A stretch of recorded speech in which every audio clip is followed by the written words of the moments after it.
Boa noite, irmãos. Boa noite, irmãos. Graça e paz. Glória a Deus. Que bênção, né, irmãos? Sei que se vocês estão sentados aí, está tão bom, né? Mas eu vou convidar vocês para vocês colocarem de pé, para nós lermos a palavra do Senhor.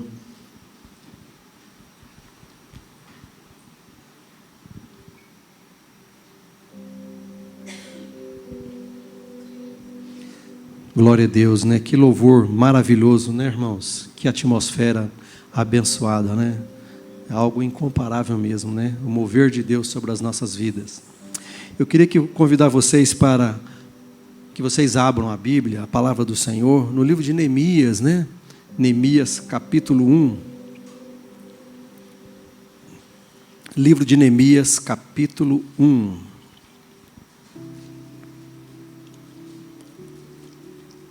Graças a Deus.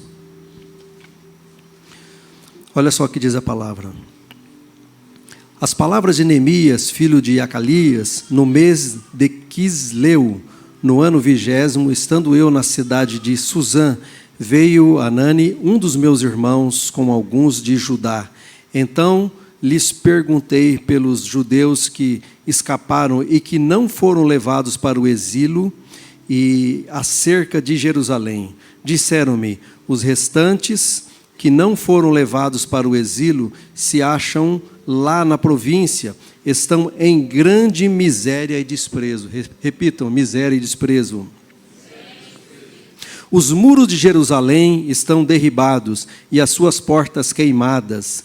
Tendo eu ouvido estas palavras, assentei-me e chorei, e lamentei por alguns dias, estive jejuando e orando, repito, irmãos, jejuando e orando, perante o Deus dos céus, e disse, Senhor Deus dos céus, Deus grande e temível, que guardas as alianças, que guarda a aliança e a misericórdia para com aqueles que te amam e guardam os teus mandamentos. Estejam, pois, atentos os teus ouvidos e os teus olhos abertos para acudires à oração do teu servo, que hoje faço a tua presença dia e noite, pelos filhos de Israel, teus servos, e faço confissão pelos pecados dos filhos de Israel, os quais temos cometido contra ti, pois eu e a casa de meu pai temos pecado. Temos procedido de modo corruptamente contra ti, não temos guardado os mandamentos, nem os estatutos, nem os juízos que ordenastes a Moisés, teu servo. Lembra-te da palavra que ordenaste a Moisés, teu servo, dizendo, se transgredirdes, eu vos espalharei por entre os povos, mas se vos converterdes a mim e guardardes os meus mandamentos e os cumprirdes, então, ainda que os vossos rejeitados estejam pelas extremidades do céu, de lá os ajuntarei e os trarei para o lugar que tenho escolhido, para ali fazer habitar o meu nome. Estes ainda, os teus servos e o teu povo que resgataste com teu grande poder e com a tua mão poderosa. Senhor, estejam, pois, atentos os teus ouvidos à oração do teu servo e a dos teus servos que agradam de temer o teu nome. Concede que seja bem-sucedido hoje o teu servo e dá-lhe mercê perante este homem. Neste tempo eu era copeiro mor. Amém? Feche seus olhos mais uma vez, coloca a mão no seu coração e vamos orar mais uns instantes aqui, pedindo a presença de Deus, suplicando a misericórdia dEle mais uma vez. Pai, no nome de Jesus, nós somos gratos a Ti, ó Deus, pelo louvor, pela adoração. Pai, obrigado, Senhor, pela Tua presença. Pai, obrigado pela Tua misericórdia, conforme foi lido no início deste culto, no Salmo 57, que falou tão bem da misericórdia, ó Deus, o quão nós dependemos, ó Deus, da Tua misericórdia, Senhor. E mais uma vez, Espírito Santo, dependo do Senhor. Ó Deus, essa igreja depende do Senhor. Ó Deus querido, nós dependemos totalmente do Senhor, Pai. Desde esta manhã, ó Deus, quando nós levantamos, ó Deus, nós reconhecemos a nossa dependência do Senhor. Se não fosse a Tua misericórdia, Pai, hoje nós não estaríamos aqui, Senhor, ó Deus, te adorando, ó Deus, exaltando o teu nome, Pai, e aqueles que adentraram nesta noite, ó Deus querido, quem sabe cansados, ó Pai, quem sabe diante de grandes desafios, Senhor, que tem pela frente, durante essa semana, para enfrentar ainda, Pai, que eles possam ser, ó Deus, restaurados nesta noite, que eles possam, ó Deus querido, serem, ó Deus querido, restaurados em todos os aspectos, ó Deus, no seu lar, ó Deus, no seu trabalho, na área profissional, ó Deus, no seu a sós com Deus, Pai querido, que possamos nos aproximar mais de Ti, Senhor, reconhecer, ó Deus, a Tua misericórdia, o quão dependemos dela, Pai. Fala conosco nesta noite, Pai. Estiver algum enfermo aqui, alguém doente, Senhor, quem sabe com dor, o Senhor tem poder, e é neste nome que nós reivindicamos, ó Deus, o Teu milagre, Senhor. Cura esta pessoa nesta noite, restaura ela, Senhor, se for uma dor emocional, Pai, cura também, em nome de Jesus, e desde já nós repreendemos, ó Deus, toda inquietação, Senhor, ó Deus, toda distração, Senhor, ó Deus, qualquer problema, ó Deus, que faça, ó Deus, essa pessoa se distanciar, desconectar do Senhor, nós repreendemos agora em nome de Jesus. Em nome de Jesus, Pai, recebe o nosso louvor, ó Deus, a nossa adoração em nome de Jesus. Em nome de Jesus. Assentai-vos, igreja.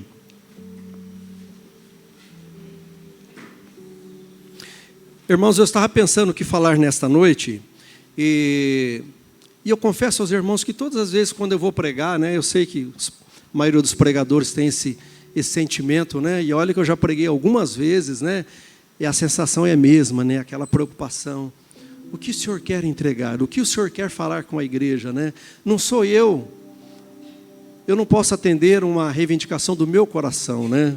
Um sentimento meu, porque às vezes a gente tem um desejo, e às vezes a gente sabe do que a igreja está passando, a gente tem uma noção do que o contexto social, o que está acontecendo na economia, ou na nossa cidade, mas mesmo assim, há uma preocupação no nosso coração de nós transmitirmos aquilo que realmente Deus quer, irmãos. Não é o que eu quero, não é o que o pastor João quer, ou qualquer outro pregador, mas aquilo que realmente Deus quer. E nesta noite eu quero compartilhar com vocês, quero falar sobre desafios nesta noite, né? Diante dos desafios, o que fazer? Amém, queridos? Diante dos desafios, o que fazer? E olhando para esse tema, eu me deparei com esse texto de Neemias. Um texto que tem muito a nos ensinar sobre desafios, irmãos. E Neemias, assim, é um personagem maravilhoso na Bíblia.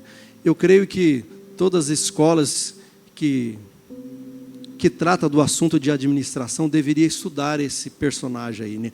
Todas as universidades que dão curso de administração teriam que colocar no seu currículo ali esse personagem, esse homem de Deus, Neemias.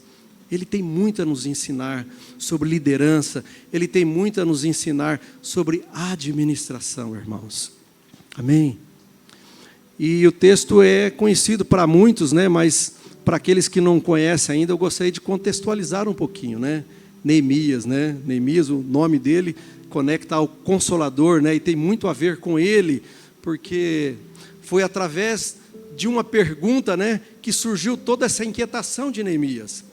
Neemias, se vocês não sabem, né, o livro de Esdra e o livro de Neemias, historicamente, no início, era o mesmo livro. E nós que separamos ele, né, e classificamos livro de Esdra e livro de Neemias, mas, na verdade, antes era um só livro. Podemos dizer que é uma autobiografia aí de Neemias, né? Então, Neemias, irmãos, ele se encontra numa cidade, ele se encontra num lugar diferente da qual ele se originou, né? Os seus pais eram judeus, né? Seus pais já morreram e ele estava numa terra distante. Vamos dizer assim que o sepulcro dos seus pais, avós, estavam lá em Jerusalém. E ele ocupava um cargo muito importante. Ele era copeiro, né? Era o copeiro-mor, né? Era o copeiro. Quando o Império Babilônico caiu, alguns ficaram em Jerusalém, outros se tornaram cativos da Babilônia, né? Então, o contexto aqui, irmãos, podemos dizer que o contexto histórico aqui de Neemias, ele escreve pós-cativeiro da Babilônia. Interessante notar, irmãos, talvez você não sabia, mas Neemias, provável que ele não conheceu Jerusalém. Ele ouvia falar, seus pais, as pessoas, ele lia sobre, mas ele não visitou, provavelmente, Jerusalém. E de repente ele recebe a visita de um dos seus irmãos, e alguns que vieram com ele, visitá-lo, porque Neemias, ele tinha um cargo importante ali na corte, ele era o copeiro-mor, vamos dizer assim, era um garçom, alguns poderiam dizer que era um garçom, mas era muito mais que isso, irmãos. O cargo de Neemias era um cargo de extrema importância ali para a corte ali. Neemias era como se fosse hoje, vamos pensar no governo do Brasil aqui, vamos pensar no ministro, pensa no ministro importante do governo brasileiro aqui, ministro da comunicação, talvez o ministro da Casa Civil, era Neemias.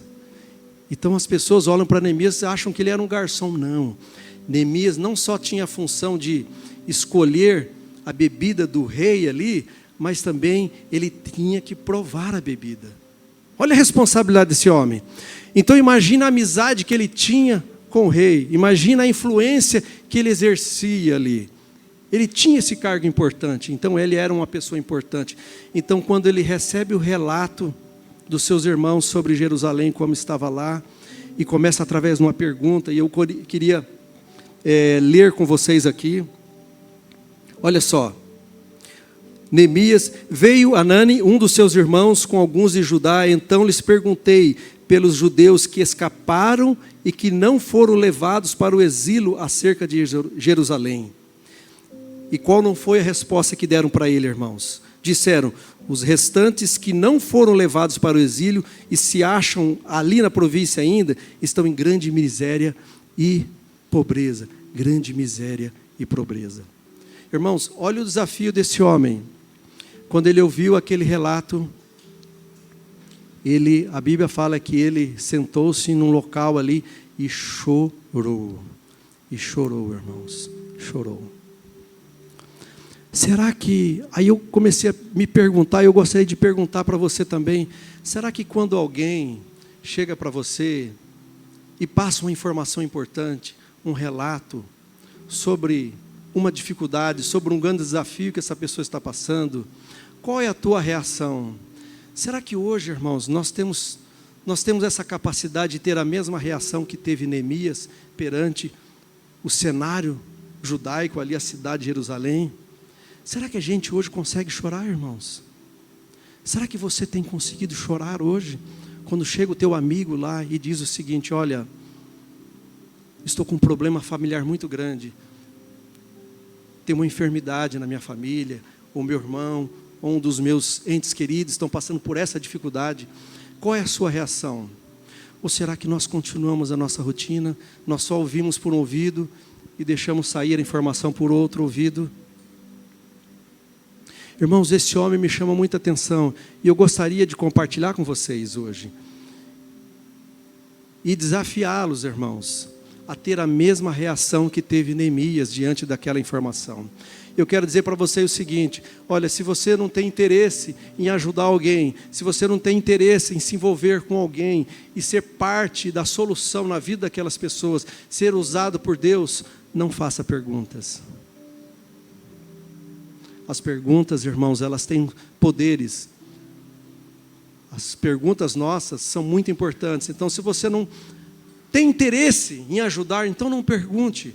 Porque se você perguntar, você vai ouvir alguma coisa. Talvez algo que você não queira ouvir, você vai ouvir. E daí, irmãos, aí não vale, né? Se você e eu somos chamados para fazermos a diferença, se nós temos esse nome tão lindo, somos chamados de discípulo de Jesus.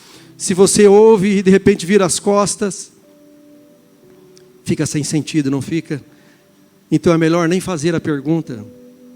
Diante de uma informação importante, irmãos, eu e você, nós temos duas reações pelo menos, quando eu recebo alguma informação importante. A primeira delas é fazer nada. De repente chega o pastor João para mim e fala, Wagner, eu estou com uma grande dificuldade nesta área, eu estou com um caso aqui difícil para resolver. Eu posso ouvir, me interessar e ajudar. Como eu posso ajudar? Como eu posso somar? É uma reação boa, né? Mas eu posso também ter uma outra reação de não fazer nada. Então, quando você recebe uma informação importante, ou você reage em relação àquela informação e faz alguma coisa, ou você fica estagnado, você fica parado. E não foi o que Neemias fez. Não é verdade? Então, a primeira coisa, irmãos, diante de grandes desafios, o que são desafios? São dificuldades, são batalhas que nós enfrentamos, são problemas.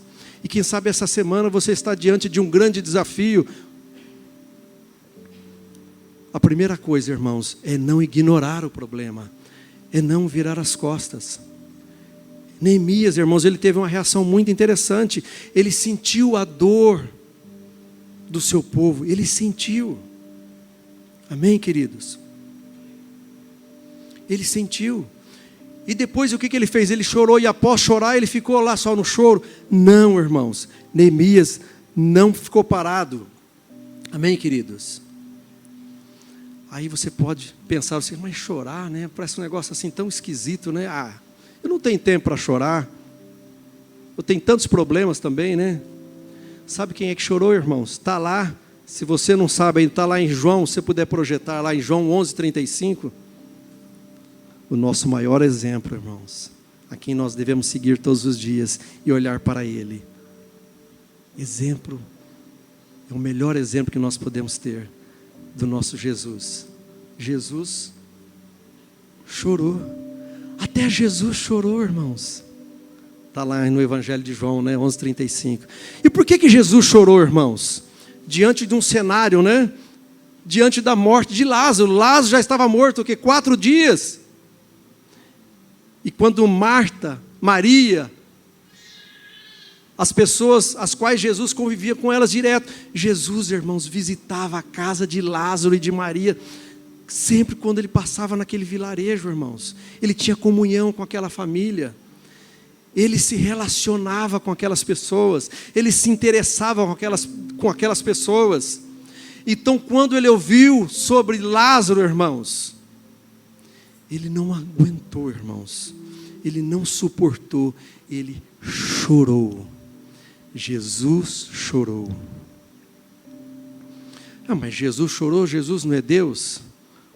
Mas ele também era homem, também como eu e você, não é verdade? Jesus ele era Deus, mas também ele tinha todos os sentimentos que qualquer pessoa poderia ter. Jesus tinha fome, Jesus se sentia cansado.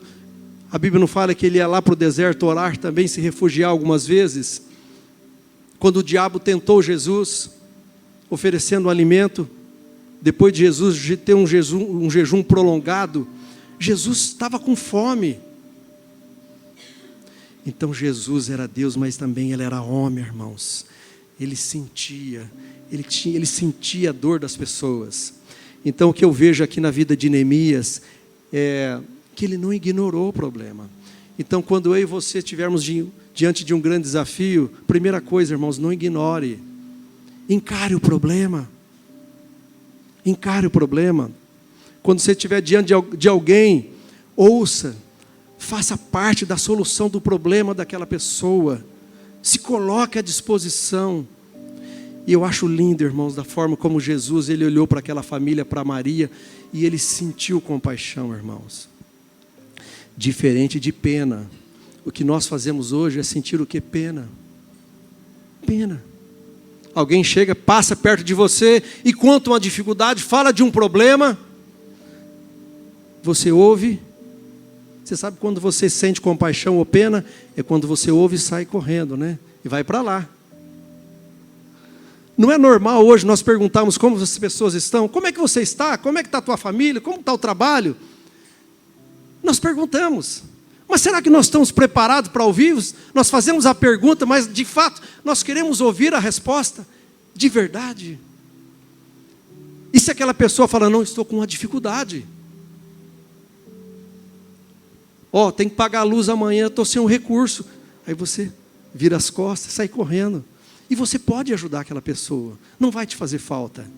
Você pode semear. Eu estou dando um pequeno exemplo, irmãos, do que é compaixão e sentir pena. Compaixão é sentir com. compaixão, sentir a dor daquela pessoa. E quando eu faço parte da solução daquela pessoa, eu me torno uma pessoa compassiva, né? Eu sinto compaixão por aquela pessoa, eu faço parte da solução do problema dela. E Neemias queria ser essa pessoa, irmãos. E ele fez isso, irmãos. E a Bíblia fala que ele não só chorou, mas ele também orou, ele buscou o Senhor. O choro, irmãos, coloca para fora a dor interna do nosso coração. Então, se você sentir vontade de chorar em algum momento, chore.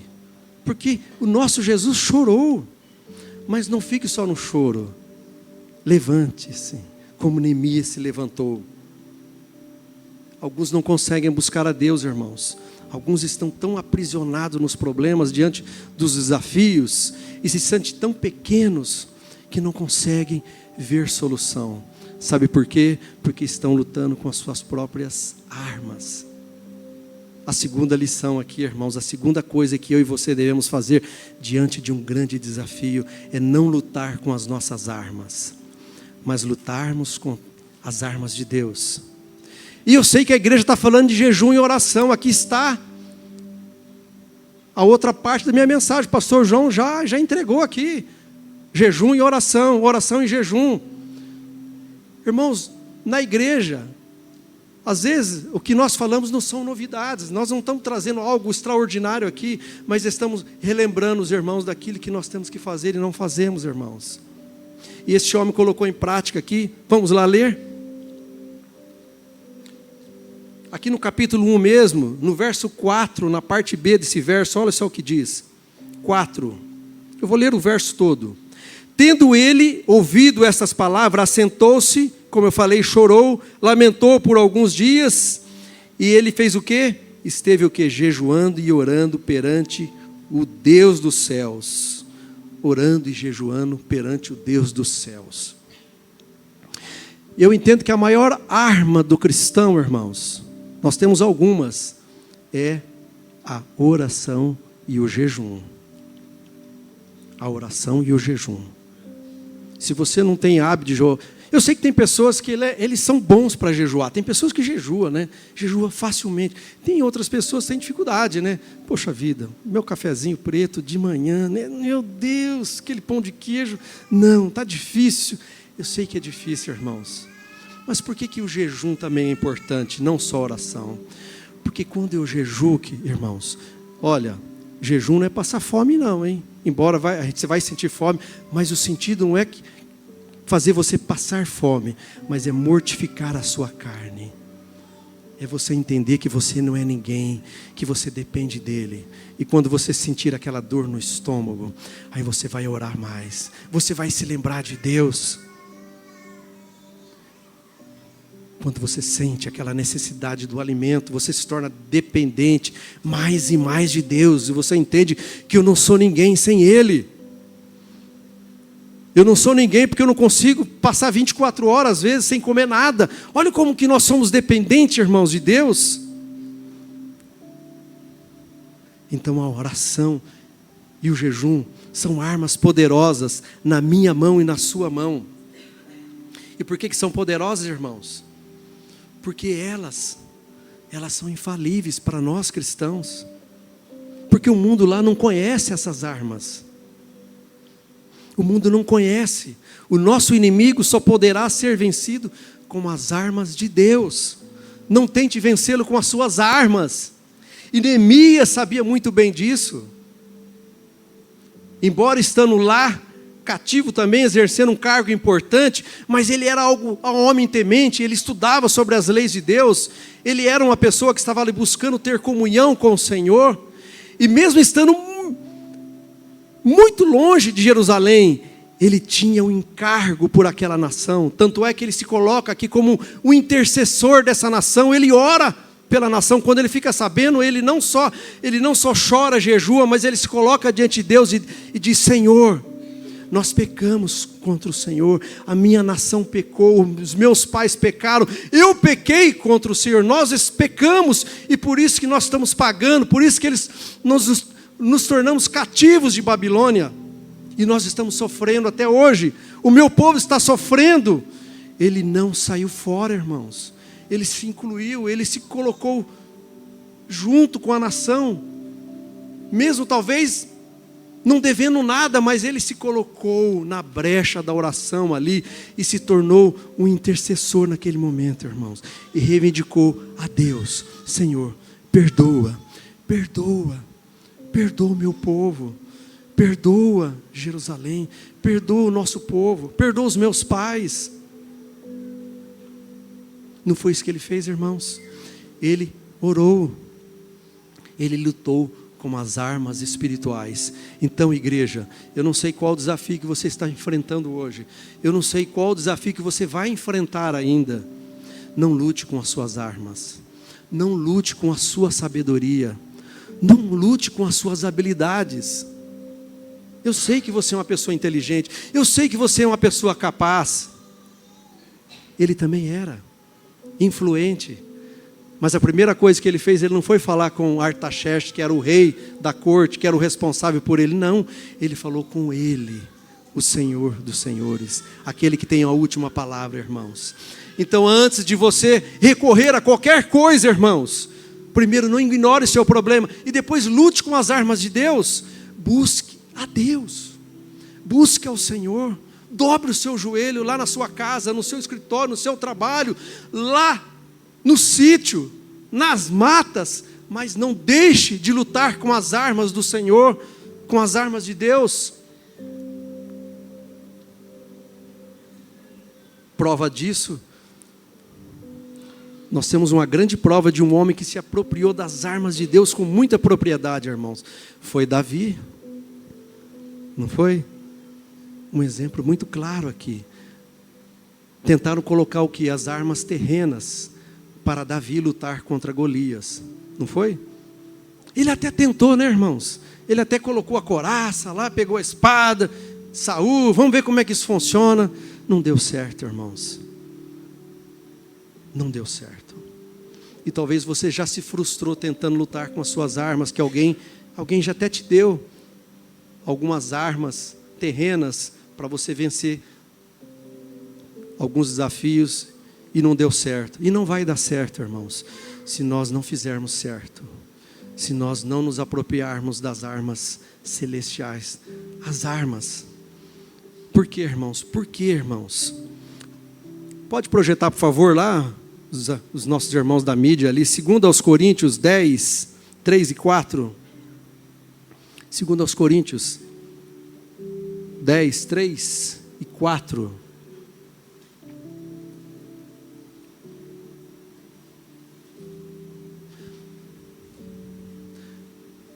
Porque embora andando na carne, não militamos segundo a carne. Mais outro.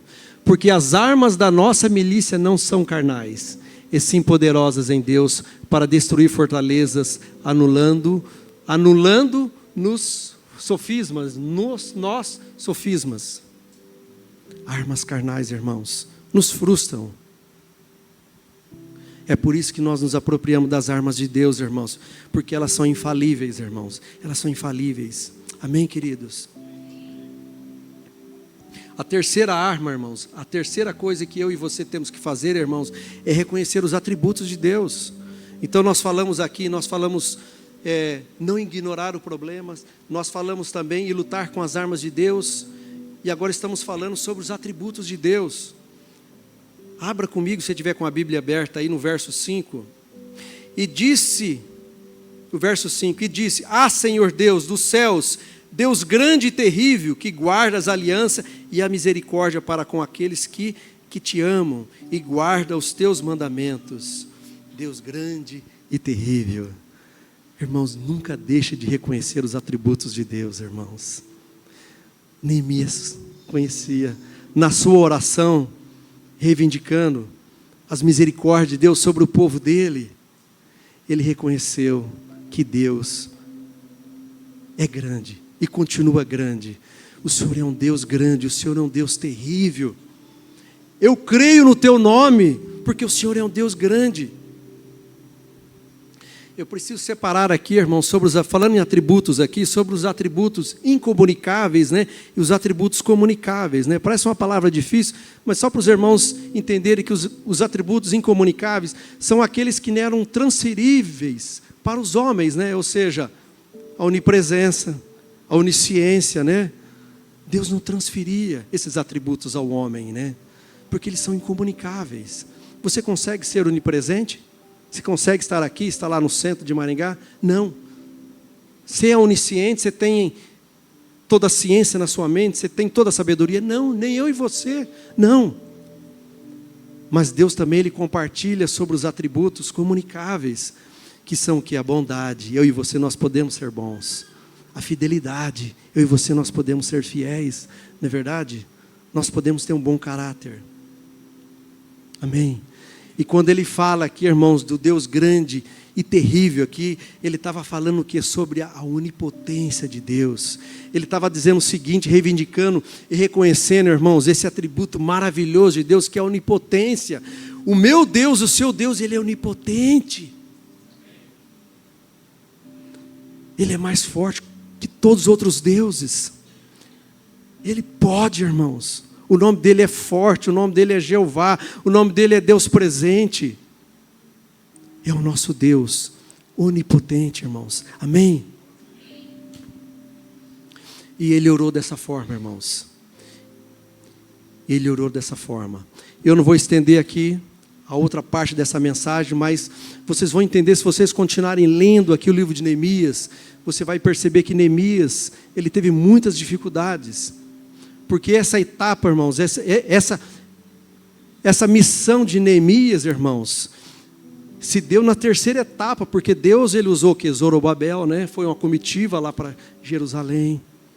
E eles se levantaram contra esse sacerdote, esse homem de Deus. Aí o Artaxerxes levantou o decreto e paralisou a reconstrução de Jerusalém. Depois levantou quem? Esdras teve uma segunda etapa. Esdras foi lá com a comitiva para restaurar as leis, os estatutos de Deus e para restaurar aquela cidade. Não deu certo, irmãos. Então, para vocês entenderem o que aconteceu, quando Neemias pede o favor do rei, a cidade já estava destruída há 120 anos. Imagine, irmãos, como que não estava. Imagine uma cidade abandonada por 120 anos, aproximadamente. Neemias ia enfrentar o quê? A primeira turma que já estava lá frustrada, a segunda turma também que já estava frustrada, problema jurídico que não podia estabelecer, reconstruir os muros de Jerusalém, e mais um grupo que estava lutando contra ali para que os muros não fossem restaurados. Mas mesmo assim, diante desse grande desafio, o rei Artaxerxes autoriza ele para que ele vá, ele execute essa missão maravilhosa de restaurar os muros de Jerusalém. E ele vai para lá, irmãos. E ele vai para lá. Mas por quê, irmãos? Porque ele foi uma pessoa intensa. Então, quando você estiver diante de um grande desafio, não deixe de ser intenso. Seja intenso, irmãos. O que é uma pessoa intensa? É alguém, irmãos, que é dinâmica, é uma pessoa que faz com bastante força, com muita firmeza, com profundidade. Ser intenso, o que é? Remir o tempo. Remir o tempo, aproveitar cada oportunidade. E Neemias fez isso, irmãos. Então, quando eu e você estivermos diante de um grande desafio, não deixe de ser intenso, irmãos. Não deixe de ser intenso. É o que diz aqui o verso 6. E sejam, pois, atentos os teus ouvidos e os teus olhos abertos para acudires à oração do teu servo, que hoje faço a tua presença de dia e de noite. De dia e de noite pelos teus filhos, pelos filhos de Israel, né, teus servos. E faço confissão pelos pecados dos filhos de Israel, os quais temos cometido contra ti, pois eu e a casa de meu pai temos pecado. Irmãos, ele foi muito intenso, porque ele não ficou com os braços cruzados, não. Mas ele estava o quê? De dia e de noite, lutando em oração, de dia e de noite. É isso que eu e você temos que fazer, irmãos. Não só ignorar, mas ser uma pessoa intensa. Porque se eu não for intenso, irmãos, vai passar o quê? 1 mês, 2 meses, 3 meses. e o desafio está lá, o problema está lá, eu tenho que reagir, eu tenho que fazer a minha parte, porque Deus com certeza vai fazer a parte dele, irmãos, mas eu tenho que fazer a minha parte, irmãos, amém? E por último aqui, queridos, no verso 9, fala sobre as promessas, traz a alusão das promessas de Deus, né? Quero que você acompanhe aí, se você tiver com a Bíblia aberta, no verso 9 diz o seguinte: mas se vos converterdes a mim, e guardardes os meus mandamentos, e os cumprirdes, então, ainda que os vossos rejeitados estejam pelas extremidades do céu, de lá os ajuntarei, e os trarei para o lugar que tenho escolhido, para lhe fazer habitar o meu nome. Amém? Ele cria na promessa, irmãos. Ele estava confiando na promessa. Ele lembrou na sua oração, Deus, da promessa que ele havia feito para o povo dele. Olha, o Senhor disse lá que se o povo se converter de tudo aquilo que ele fez, o Senhor os traria dos 4 cantos dessa terra, os reuniria para o lugar específico ali, para que eles pudessem te adorar, para te adorar. Amém, irmãos?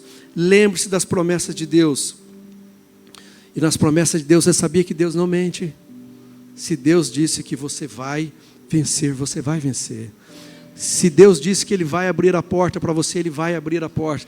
Se Deus disse que Ele cura, irmãos, que Ele tem a última palavra, que Ele é a última palavra, além da palavra do médico, né? Não só o médico tem a palavra, o diagnóstico ali de uma enfermidade, mas Deus, Ele tem a última palavra.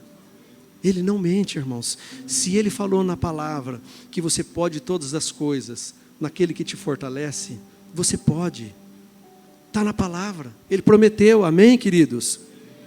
Ele não mente. Abra lá em Números, por favor, no verso 23, no capítulo 23, no verso 19. Nós estamos terminando já, mas eu preciso concluir dizendo isso para vocês.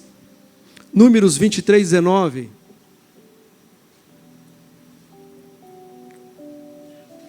Nós precisamos confiar, irmãos, nas promessas. Eu sei que Deus fez promessas para você e para mim, irmãos.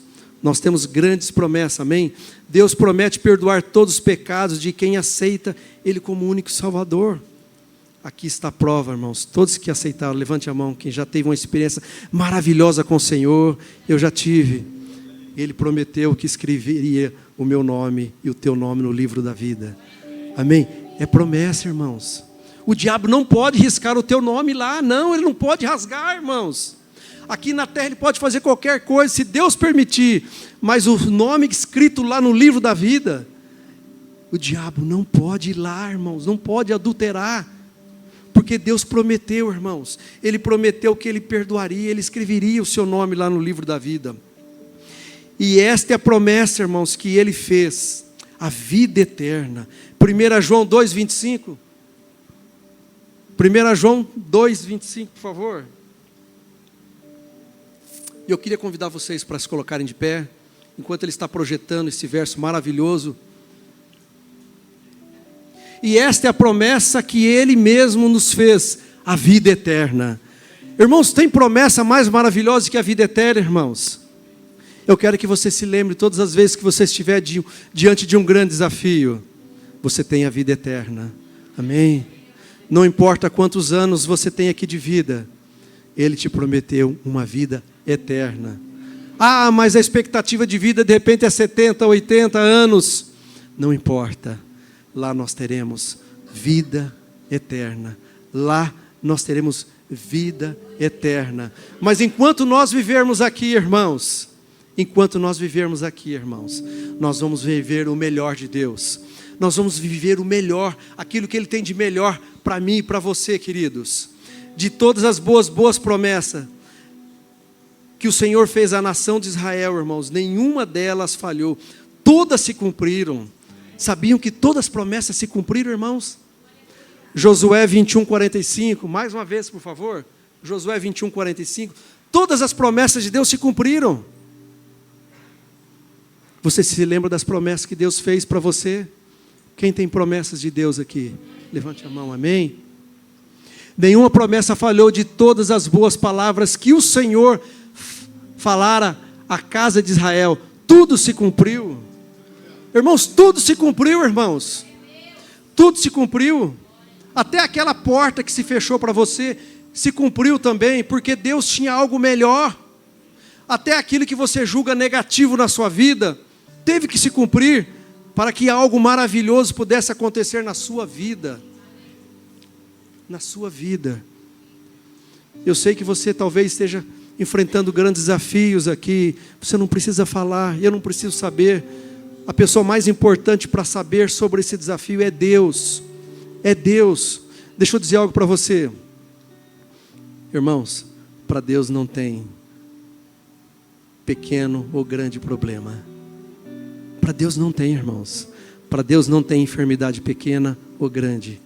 Não tem problema pequeno ou grande. Solúvel ou insolúvel. Não tem um problema insolúvel. Não tem. Algo que não consiga ser resolvido. Não existe para Ele, irmãos. Muitos se enganam, muitos acham que Davi derrotou Golias com aquela pedrinha. Não foi. Você acha que uma pedrinha daquele ia derrubar um gigante daquele, irmãos? Conversa, irmãos. Aquilo foi o sopro de Deus. Aleluia! Foi o sopro de Deus, irmãos. Foi um dedo. Deus fez assim na testa daquele homem. Não fez nem assim. Foi o sopro. Que se ele tocasse aquele gigante, sopro de Deus. É o que eu e você precisa. É o que nós precisamos, irmãos. O sopro de Deus. O ano passado eu estava passando por um desafio. Dentro de alguns desafios que todos nós temos, eu estava passando por um problema financeiro. Eu sou pastor, mas eu estou corretor também de imóveis, né? Eu tenho essa atividade também. E eu estava com algumas pendências, e eram pendências altas, irmãos. E eu tinha que sanar aquele compromisso ali. Falei, Deus, e eu estava naquela semana orando, naqueles meses orando. Falei, Senhor, tem misericórdia, tem misericórdia. Eu não sei se vocês sabem, também eu tenho um filho que estuda na Argentina, ele faz medicina, e ele é integral lá, ele faz uns bicos lá, mas não é suficiente, depende da nossa ajuda. E eu precisava do mover de Deus, eu precisava de algo especial. Aí eu até comuniquei minha mãe é minha intercessora lá, de idade, uma mulher de oração, dentre outras pessoas. Eu falei, mãe, o negócio está apertado, ora mais um pouquinho, aperta a oração, só está orando aí, brinquei com ela ainda. Mas eu estava orando, todo dia de manhã eu levantava, Senhor, Tu sabes, esse final de ano, o que eu tenho que realizar, o que eu tenho que saudar, e o que eu tenho hoje não é suficiente, tamanha demanda dos compromissos, cartão, isso, aquilo, outro. E de repente, irmãos, uma pessoa me liga, eu estava com uma casa grande anunciada, né? Já estava há algum tempo, eu tinha até esquecido aquele imóvel. De repente uma pessoa me localiza, não é eu que localizei, irmãos, uma pessoa lá do Acre. Olha, irmãos, onde o cara foi me achar? No Acre, irmãos. Eu nunca fui lá, nem conheço. Eu estava em casa no banheiro, a pessoa me ligou, o telefone tocou, nem foi nem o WhatsApp, a pessoa quis falar comigo. Um senhor falou, o seu fulano de tal, eu vi aquela casa, foi eu que estou vendendo, é eu mesmo. Ah, é? Eu tenho interesse, eu posso pagar tanto. Tanto. Fui falar com a proprietária, né? E falei. Aí ela disse, não, tanto eu não faço, mas eu faço por tanto. Falei, não vai fechar, a mulher não cedeu nada. Falou, olha, a pessoa, ela disse que tem essas características, não pode fechar nesse valor.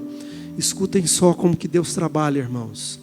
Aí eu liguei para o homem novamente, lá do Acre, irmãos, conversando por telefone, porque ele nem queria conversar no WhatsApp. Ele falou, a senhora não vai vender por esse valor, só pode por esse valor aqui. Eu falei, eu vou fazer o seguinte, está fechado. Eu fecho a casa. Eu vou pagar à vista, você faz o contrato, eu vou pagar 80%. Faz o contrato, eu vou enviar um Pix para a mulher, depósito, né, que seria TED, né? E no contrato eu pago, na assinatura, na escritura, eu vou pagar os 20%. Conclusão, irmãos, eu pude, com aquela venda lá, saldar todos os compromissos. Foi no segundo tempo, irmãos, nos últimos segundos ali, na prorrogação mesmo, falei, Deus é bom demais, irmãos. A sua promessa, as suas promessas não falham, irmãos. Ele nunca falhou, Ele não vai falhar. Eu sei que de repente você está diante de um grande desafio. Quem sabe o médico deu um diagnóstico para você, nada satisfatório, irmãos. Você pode até chorar, mas a sua guerra, você pode perder uma batalha, mas a guerra você não vai perder. Porque Ele garante, irmãos. Ele garante. É Ele, irmãos. Creia no Deus onipotente. Ele é onipotente, Ele é poderoso. E foi isso que Ele fez com Neemias, irmãos. Quando Neemias chega em Jerusalém, irmãos, ele olha, ele não falou com ninguém. Ele foi de noite sondar a cidade. Olhou canto por canto. E Deus deu um planejamento para ele, irmãos. Só pode ser do céu, irmãos, ver um planejamento daquele. Faz isso, faz aquilo. E ele conseguiu, irmãos, a simpatia dos homens, das pessoas. E ele organizou um pelotão, um exército ali, irmãos, para que ele pudesse construir aquela cidade, restaurar aquela cidade. Ele foi lá com muito amor. Deus deu o que? O material. Deus tocou no coração do rei. O rei deu madeira, deu prego, deu serrote, deu tudo que eles precisavam lá. E ele foi com carta, com documento. Ele entrou naqueles lugares lá, ninguém podia barrar Neemias, irmãos, porque ele tinha a bênção de Deus. Porque Deus abriu as portas para ele, irmãos. E quando tentaram se levantar com Neemias, armar uma cama de gato para ele, falou: não, eu estou aqui numa grande obra, não vou lá não. Tentaram matar, tentaram retalhar Neemias de todas as formas, mas ele continuou, porque ele tinha um foco, ele tinha uma visão de Deus. Vai Neemias, ele sentia isso. Isso que eu quero passar para vocês nessa noite, irmãos. Diante do seu desafio, confie nele, irmãos, confie neles. E sabe o que aconteceu? Aquela cidade que já estava há 100 e poucos anos, destruída, em 52 dias. Oh, Deus maravilhoso! Eles restauraram o muro daquela cidade, irmãos. Restauraram aquela cidade, irmãos. E Neemias não só, ele enfrentava ali problemas externos e internos, o povo se levantando, porque aqueles trabalhadores, aqueles homens da lavoura, eles largaram a lavoura lá, foram trabalhar na obra lá, levantar os muros, e depois quem que ia cuidar da lavoura? Tiveram problemas financeiros, mas mesmo assim eles não pararam, irmãos. A obra continuou e eles concluíram aquela grande missão. Desafios surgem nas nossas vidas, surgem na minha vida, surgem na sua vida. Mas eu quero dizer para você, Deus não deixou de cumprir nenhuma promessa. Amém? Feche seus olhos nessa noite. Enquanto o Daniel está solando aí, eu quero fazer um apelo nesta noite. Irmãos, eu não poderia sair daqui, queridos. Sinceramente, eu não poderia sair daqui sem fazer esse apelo. Você ouviu a palavra, eu testemunhei para você. Você sabe que Deus é bom, Deus é poderoso, mas quem sabe você está diante de um grande desafio. Eu queria que você, aonde você está aí, não precisa vir aqui não. Queria que você levantasse a sua mão.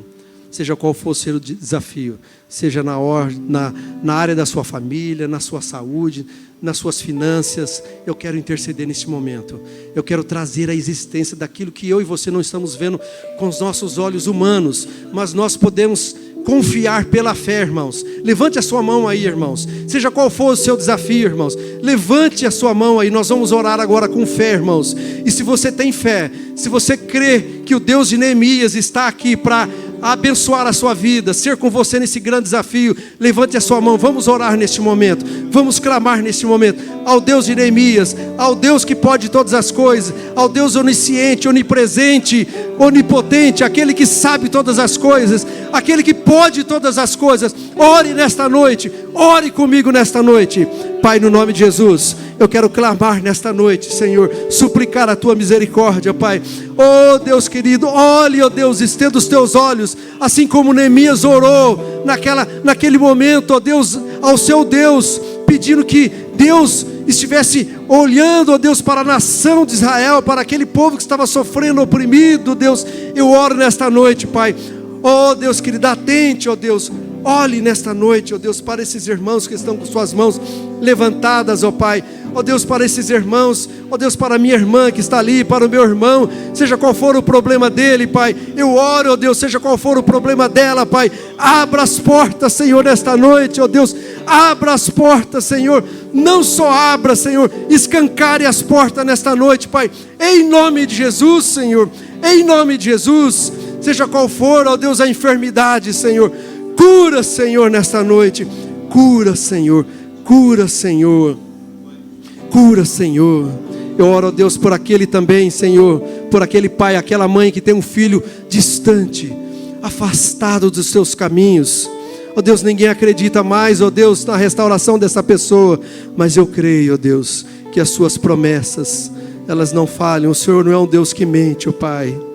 Ó Deus, nós estamos aqui, ó Deus, reunidos, ó Deus, muito mais que 2 ou 3 pessoas, como diz a Tua palavra, nos autorizando que o Senhor ali estaria, ó Deus, no meio.